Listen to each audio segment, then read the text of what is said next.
Hi everyone, আমি সঙ্গমিত্রা। তোমাদেরকে আজকে দেখাবো বিরিয়ানি রেসিপি। তো কি কি লাগছে দেখো। চাল তো আমি ভিজিয়ে রেখেছি, ওখানটায় চিকেন ধুয়ে নিলাম, লাগছে কেওড়া জল, গোলাপ জল আর মশলা। কি কি লাগছে আমি চলো তোমাদেরকে দেখাই। আজকে কিন্তু একটু সহজ পদ্ধতিতে আমি দেখাচ্ছি, খুব তাড়াতাড়ি হয়ে যাবে আমার মতো বিরিয়ানি করলে। তো দেখো, এদিকে চালের জল বসিয়ে দিয়েছি, ওখানে গোলাপ জল কেওড়া জল এক চিপি করে দিয়ে দিলাম। আর এদিকে চিকেনে হলুদ গুঁড়ো, জিরের গুঁড়ো, লঙ্কার গুঁড়ো, ধনের গুঁড়ো সব মাখিয়ে নিয়েছি।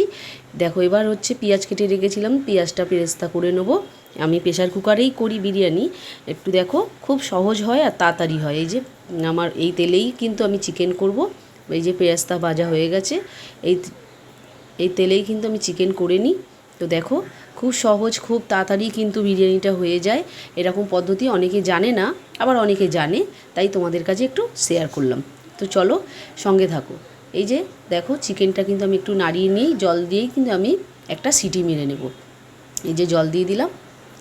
আর এদিকে ভাত আমার রেডি হয়ে গেছে। ভাত তো জানোই একটুখানি ফোটাতে হয়। এই যে তারপর আমি সাজিয়ে নিচ্ছি বিরিয়ানি কীভাবে স্টেপ টু স্টেপ সাজিয়ে নিতে হয়।